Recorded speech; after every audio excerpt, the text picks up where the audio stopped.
मैं कह सकती हूँ भाई और बहनों कि बहुत सरकारें आई हैं, बहुत सरकारें गई हैं। ಮತ್ತೆ ನಾನು ಹೇಳ್ತೀನಿ ಅಣ್ಣ ತಮ್ಮಂದ್ರೆ, ಸಾಕಷ್ಟು ಸರ್ಕಾರಗಳನ್ನ ನಾವು ಬಂದಿರತಕ್ಕಂತದ್ದನ್ನ ನೋಡಿದೀವಿ, ಹೋಗಿರ್ತಕ್ಕಂತದ್ದನ್ನ ನೋಡಿದೀವಿ. और ये सिर्फ कांग्रेस की सरकारें नहीं रही, ಇವು ಬರೀ ಕಾಂಗ್ರೆಸ್ ಪಕ್ಷದ ಸರ್ಕಾರಗಳು ಮಾತ್ರ ಅಲ್ಲ, अनेक पार्टियों की सरकारें आई, ಹಲವಾರು ಪಕ್ಷಗಳ ಸರ್ಕಾರಗಳನ್ನ ನಾವು ನೋಡಿದೀವಿ.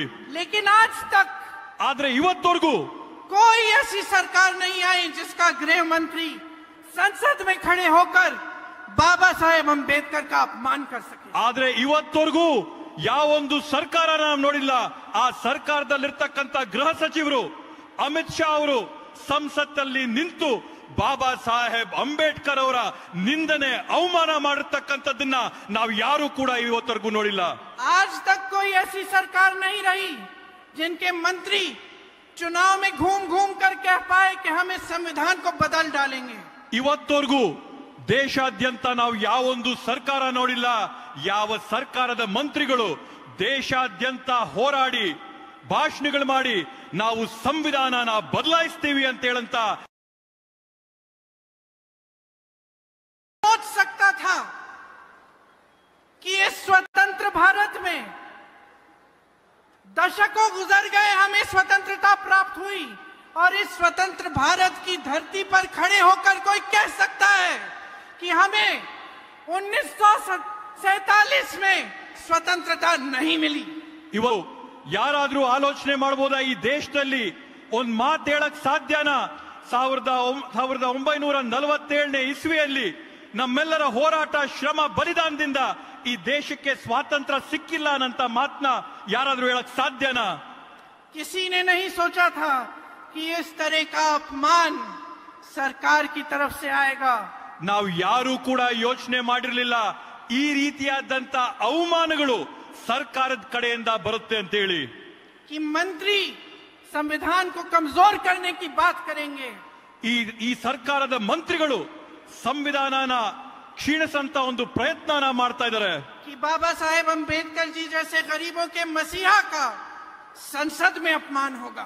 ಬಾಬಾ ಸಾಹೇಬ್ ಅಂಬೇಡ್ಕರ್ ಅವರು ಯಾರೊಬ್ರು ಬಡವರ ದೇವರ ಸಮಾನರಾದಂತ ಪುರುಷರನ್ನ, ದೈವ ಪುರುಷರನ್ನ ಸಂಸತ್ತಿನಲ್ಲಿ ಅವಮಾನ ಆಗಂತದ್ದನ್ನ ನಾವು ನಿರೀಕ್ಷೆ ಮಾಡಿರಲಿಲ್ಲ. उनका अपमान करके देश के गृह मंत्री ने लोकतंत्र का अपमान किया है. ಬಾಬಾ ಸಾಹೇಬ್ उन शहीदों का अपमान किया है जिन्होंने हमारे स्वतंत्रता संग्राम में अपनी जान दी इस देश के लिए. ಬಾಬಾ ಸಾಹೇಬ್ ಅಂಬೇಡ್ಕರ್ ಅವರ ಅವಮಾನ ಮಾಡಿದಂತ ಅಮಿತ್ ಶಾ ಅವರು ಬರೀ ಬಾಬಾ ಸಾಹೇಬ್ ಅಂಬೇಡ್ಕರ್ ಅವರೊಬ್ಬರನ್ನೇ ಅಲ್ಲ, ಆದ್ರೆ ಈ ದೇಶಕ್ಕೋಸ್ಕರ ಶರಣಾದಂತ, ರಕ್ತ ತ್ಯಾಗ ಬಲಿದಾನ ಮಾಡಿದಂತ ಹೋರಾಟಗಾರನ, ಸ್ವತಂತ್ರ ಹೋರಾಟಗಾರನ ಅವಮಾನ ಮಾಡಿದ್ದಾರೆ. उन स्वतंत्रता सेनानियों का अपमान किया है जिन्होंने सब कुछ छोड़कर स्वतंत्रता संग्राम में लड़ाई लड़ी, अपना खून बहाया, अपना पसीना बहाया, इस देश के लिए अपना सब कुछ न्योछावर कर दिया. ಆ ರೀತಿಯಾದಂತ ಸ್ವತಂತ್ರ ಹೋರಾಟಗಾರರು ಯಾರು ಎಲ್ಲವನ್ನೂ ಕೂಡ ತ್ಯಾಗ ಮಾಡಿ ಬಿಟ್ಟು ತಮ್ಮ ಬೆವರು, ರಕ್ತ, ಬಲಿದಾನನ ಕೊಟ್ಟು ಈ ದೇಶಕ್ಕೆ ಸ್ವಾತಂತ್ರ್ಯ ತಂದುಕೊಟ್ಟಂತ ಆ ಮಹನೀಯರಿಗೆ ಇವರು ನಿಂತಿವತ್ತು ಸದನದಲ್ಲಿ ಅವಮಾನ ಮಾಡಿದ್ದಾರೆ. तो ये कैसे हो रहा है भाई और बहनों? ये क्यों हो रहा है? ಬಂಧುಗಳೇ, ಯೋಚನೆ ಮಾಡಿ, ಇದು ಯಾಕೆ ಆಗ್ತಾ ಇದೆ, ಇದು ಯಾವ ಕಾರಣಕ್ಕೆ ಇದು ನಡೀತಾ ಇದೆ ಅಂತ ಯೋಚನೆ ಮಾಡಿ.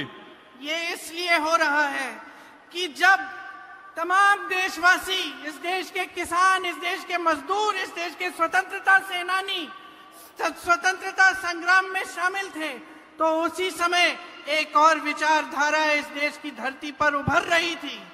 ಬಂಧುಗಳೇ, ಇದರಲ್ಲಿ ನಾವು ಗಮನಿಸಬೇಕಾದಂತದ್ದು ದೇಶದಲ್ಲಿರ್ತಕ್ಕಂಥ ಬಡ ವರ್ಗದವರು, ರೈತ ವರ್ಗದವರು, ಸ್ವತಂತ್ರ ಹೋರಾಟಗಾರರು ಎಲ್ಲರೂ ಕೂಡ ಈ ದೇಶಕ್ಕೆ ಹೋರಾಟ ತರಬೇಕು ಅಂತ ಆಂದೋಲನ ನಡೆಸ್ತಾ ಇರಬೇಕಾದಂತ ಸಂದರ್ಭದಲ್ಲಿ ಇದೇ ದೇಶದಲ್ಲಿ ಮತ್ತೊಂದು ವಿಚಾರಧಾರೆ ಹರಿತಾ ಇತ್ತು, ಮತ್ತೊಂದು ವಿಚಾರಧಾರೆ ಆಲೋಚನೆ ಆಗ್ತಾ ಇತ್ತು, ಚರ್ಚೆ ಆಗ್ತಾ ಇತ್ತು. वो एक ऐसी विचारधारा है जिसने उस समय भी संविधान का अपमान किया, उस समय उसके खिलाफ, संविधान के खिलाफ एक पूरा अभियान चलाया.